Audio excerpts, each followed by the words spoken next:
Hi, I'm Jack Lowe from Skin Kitchen Tattoo, and you are watching Tattooing 101. We're going to talk about stencils today and when it's appropriate to use those or freehand.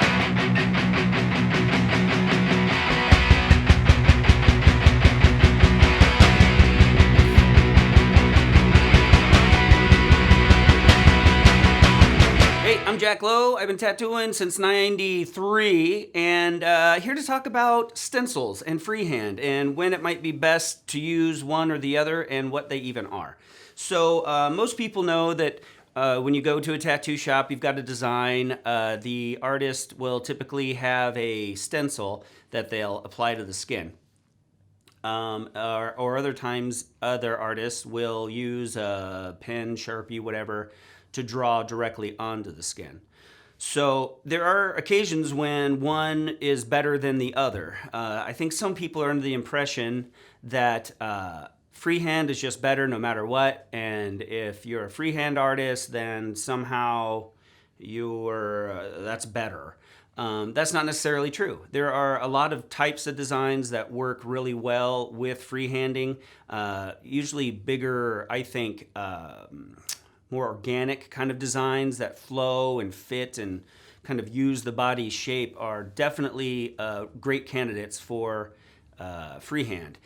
They tend to look a lot more just, I like to use a phrase, it looks like they were born with it. It works with your body a lot better and they can flow a lot easier.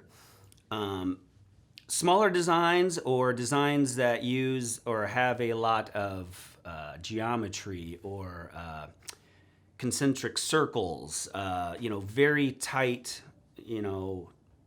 designs in them are better to be stenciled. Could you freehand that? Yeah.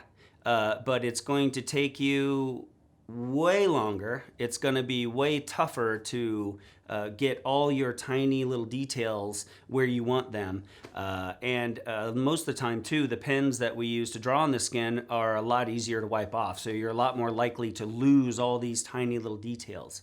So freehand's better when you've got a good mental picture of what you're doing and you just kind of need to get it laid out. And most of the little details and things like that are embellished and added after the fact.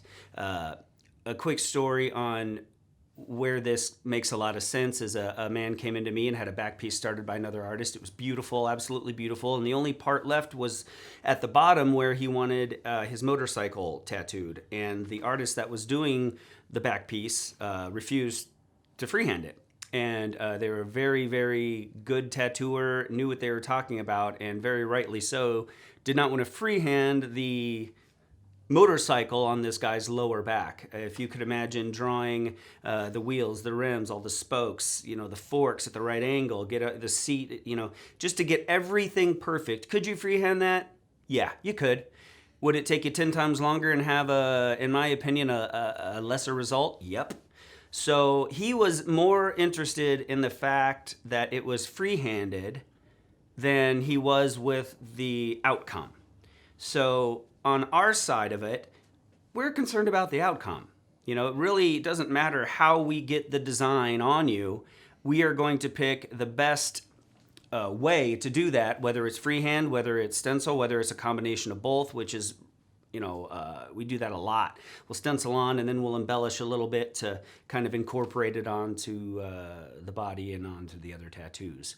So I'm not sure what that guy ended up doing, if he finally ended up getting his motorcycle stenciled or he didn't. But yeah, I think he was focusing on the wrong thing. So anyway, back to the stencils. A lot of times, the way it works here is I'll have a consult, I'll sit down with the person, and I'll get a good mental image of what they're wanting. I might do a really quick little rough sketch to kind of let them know what I'm thinking. And once we're both on the same page, I will develop the drawing, get it ready, have my stencil work ready to go when they get here. And a lot of times the stencil isn't much to look at. If you don't have much of a third eye or have a hard time kind of picturing things, the stencil really isn't for you to look at and get a good idea of what the finished result's going to be. All that is kind of a skeleton frame and gives us reference points to where shading is going to go and how to develop the design. So there are some people that understand that, and they don't give you a weird look when you show them the stencil. But other people, they kind of look at you like, I don't know what that is. That's nothing like I brought you. But rest assured, if you did your research and you're going to a reputable place that knows what they're doing, give them the benefit of the doubt. They're doing what they need to do to do the process that needs to be done to get your tattoo to look the best it can. It's a lot like a painter or anything else. A lot of times they'll go up to the canvas, they'll make some quick lines and some references, and that's not representative of what the painting is going to look like. That's just what that artist needs to get onto the canvas to embellish on and to get you where you need to go as far as the work is concerned. Let's see. I don't know if there's much more I can say about that. They're both very viable, very good ways of getting tattoos onto the skin. The Thermofax that we use now, when that came out and was discovered that you could use that to make stencils, it changed the industry almost as much as the iPad Pro, I think. Because up till then, it was hand-drawn stencils, so you could every single dot, every single line, every single mark that you wanted to be on the stencil had to be hand-drawn and traced and everything else. So if someone brought us in a good-to-go design, it would still have to be prepared and take time to do. But now with the Thermofax machines that make the purple stencils, if you've been tattooed, you can just take the design, put it on this paper, and it gives you a nice, crisp, clean, perfect representation.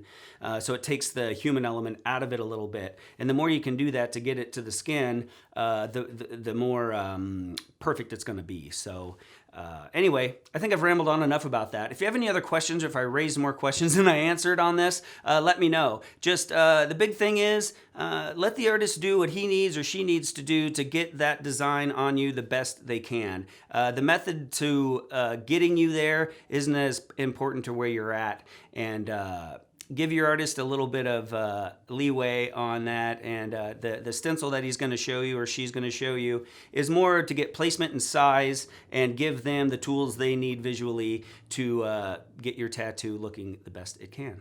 So anyway, I hope this helped some of you guys out there, and like I said, if you have any questions or anything else about this topic, let us know. Remember to subscribe, ring the bell so you know when we post new stuff. We're always sharing content, and we like to hear from you guys. And if you have any ideas or questions that you want us to cover, let us know.